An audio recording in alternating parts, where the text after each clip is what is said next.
Good morning, Philippe. It's great to see you. You've worked at TVP World for a while as the director, but your background as a journalist is well noted, and you've spent a lot of time working in international media.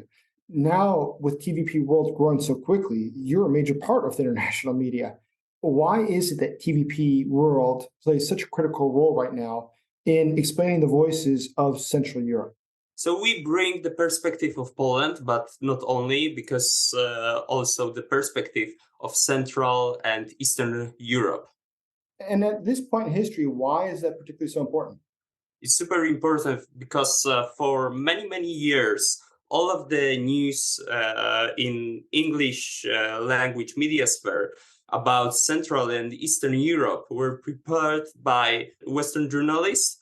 And now we made a platform where each of Central and Eastern European countries have a voice, their own voice, and they can speak for themselves. I mean, would you argue that because you are in Central Europe, you have a different, let's say, history or experience with the Russians than countries in the West do?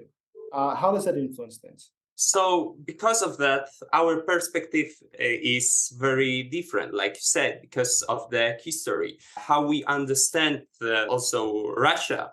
Now it's super important, and I can say that we as Poles, but also we as Central and Eastern Europeans, understand much better Russians than other European countries.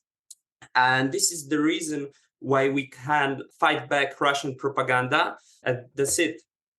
So when you talk about Russian propaganda, one of the things that's been going on for years is that Russia has tried to exploit differences in the history between the Ukrainians and the Poles, which has oftentimes had unpleasant moments. There's been moments of Ukrainian nationalists killing over 100,000 Poles in the Volyn massacre, as an example.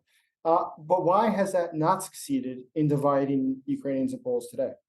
Right, they failed.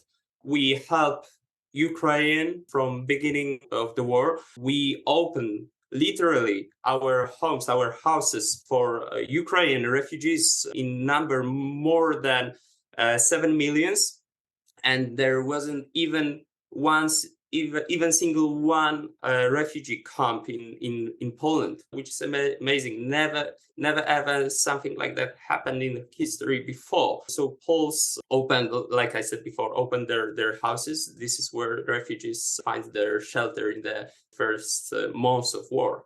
Russia spends a lot of money spreading its propaganda around the world. Why do you think, though, that Russian propaganda is being perhaps maybe even combated by what TVP is doing? How do you think that TVP is able to effectively communicate the truth in English to other countries? The most important thing is that we were prepared to fight this propaganda before the war, the full-scale war and the full-scale invasion in Ukraine started. We did this for many, many years. We were used to their methods, so we know the mechanism, how Russian propaganda works. And this is the main difference between our understanding of Russia and the understanding of Russian of Western countries. TVP is still relatively new, yet it's had a lot of expansion. What is the future of TVP at this point?